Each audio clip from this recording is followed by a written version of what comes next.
During this opportunity, we had the pleasure of chatting with Debrin Zarubara, the Executive Director of Green Community Mind for the Global Index Insurance Facility. Together, we delved into their innovative agribusiness initiative. Get ready to discover their mission and gain valuable insights into their impactful work. Green Community Mind received first place at the Agribusiness Innovation Challenge held in the DRC last October, and they have been recently recognized as one of the 8 dynamic African young women-led enterprises awarded during COP28 as part of the 2023 Youth Adapt Challenge organized by the African Development Bank Group. Let's jump into this conversation.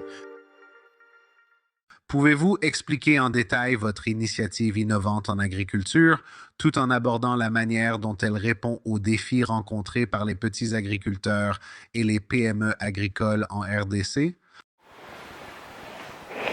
Je suis Madame Deborah Nzarubara. Je suis la directrice de l'entreprise GRECOM, Green Community Minds, où nous avons lancé notre solution Newkitech. Newkitech, qui est une plateforme numérique offrant des solutions technologiques adaptées au contexte de nos apiculteurs. Premièrement, elle fonctionne en transmettant des informations sur les itinéraires techniques de production aux apiculteurs via les SMS, mais aussi elle permet aussi aux apiculteurs, producteurs et consommateurs de recevoir des informations sur les systèmes de marché. Elle permet aussi aux apiculteurs de connecter l'apiculteur à son riche. Et pourquoi nous nous sommes lancés? Étant qu'acteurs du domaine, nous sommes apiculteurs nous-mêmes, nous avons constaté que cette filière rencontre plusieurs défis, notamment la non-structuration des acteurs dans la chaîne de valeur apicole. Deuxièmement, nous avons rencontré l'effondrement des colonies des abeilles, dû aux mauvaises pratiques apicoles et agricoles, mais aussi il y avait aussi le manque d'information et de formation et l'usage de pesticides chimiques qui faisait à ce que vraiment beaucoup d'abeilles beaucoup de colonies d'abeilles puissent mourir. Et c'est ainsi que nous avons développé la technologie Newkitech qui s'adapte et répond efficacement au contexte de notre zone. Quel impact et quelle envergure envisagez-vous pour votre entreprise dans l'autonomisation des petits agriculteurs, la promotion de la sécurité alimentaire et l'amélioration de la résilience climatique en RDC?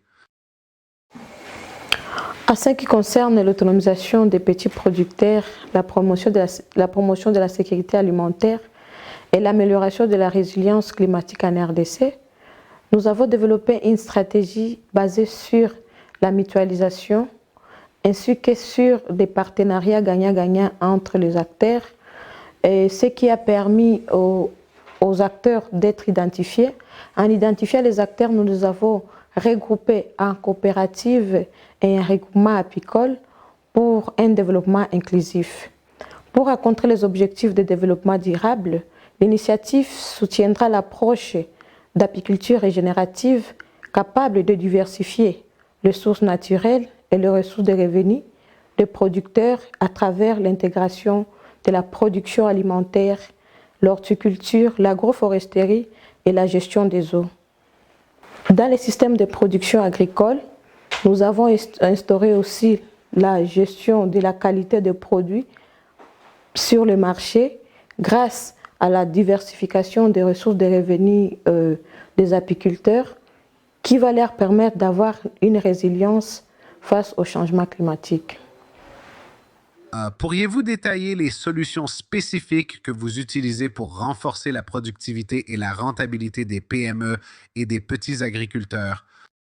Pour aider les petites entreprises à être plus rentables et plus productives, nous leur offrons des itinéraires techniques de production en leur donnant des coachings. Nous leur facilitons aussi l'accès au marché en les connectant de producteurs aux consommateurs, mais aussi nous leur facilitons avec l'initiative, notre initiative soutient également la facilitation à l'accès aux crédits financiers et matériels formels et informels avec les IMF et aussi avec les AVEC, communément appelées ici Associations villageoises d'épargne et de crédit, qui les permet d'être plus résilientes face aux défis du changement climatique au cas où ils sont affectés. Quels ont été les principaux défis lors du développement et de la mise en œuvre de votre initiative agroalimentaire et comment prévoyez-vous de les surmonter? En ce qui concerne le défi qu'on a pu rencontrer lors du développement de notre initiative, premièrement, nous avons le taux d'analphabétisme qui est trop élevé en RDC. Il y a aussi l'insécurité dans dans nos zones de production qui ne nous permettent pas souvent d'accéder partout. La non-structuration des acteurs, tels que je l'ai dit, la baisse de la production due à l'effondrement des colonies d'abeilles et les mauvaises pratiques, les tracasseries routières par des agents de l'ordre. Et pour surmonter tous ces défis, nous avons premièrement, grâce à la solution, nous avons initié la haute technologie et la basse technologie, tout en introduisant aussi les descentes sur terrain pour être en contact avec les producteurs dans des langues locales. Et aussi, on a mis des ambassadeurs locaux permettant de transmettre des messages clairs aux producteurs. Et en ce qui concerne l'insécurité, grâce aux nos riches connectés, on peut faire le suivi de nos riches tout en étant éloigné de celles-ci, en ayant toutes les informations telles que les taux d'humidité, la température et aussi les alertes climatiques qui sont dans nos zones de production. Et aussi pour surmonter les tracasseries routières, avec nos APICARD, nous avons pu travailler avec les services de tutelle en fait d'identifier et de permettre aux gens de l'ordre de connaître qui est apiculteur, qui ne l'est pas, en fait qu'ils soient accompagnés et qu'ils soient reconnus comme un agent qui exerce son métier comme il se doit. Comment avez-vous prévu d'utiliser le soutien offert par le défi pour développer vos activités et favoriser le développement économique dans ce secteur? Nous comptons utiliser le soutien qu'on nous a offert en améliorant la performance de notre plateforme, en y ajoutant d'autres équipements plus performants, ainsi que de capteurs.